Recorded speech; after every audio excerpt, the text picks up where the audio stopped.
আসসালামু আলাইকুম। গরুর মাংস ভালো লাগে না এমন অনেক কম লোকেই পাওয়া যায়।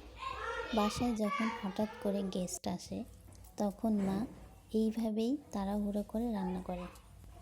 খুব অল্প সময়ের মধ্যেই রান্নাটা হয়ে যায়।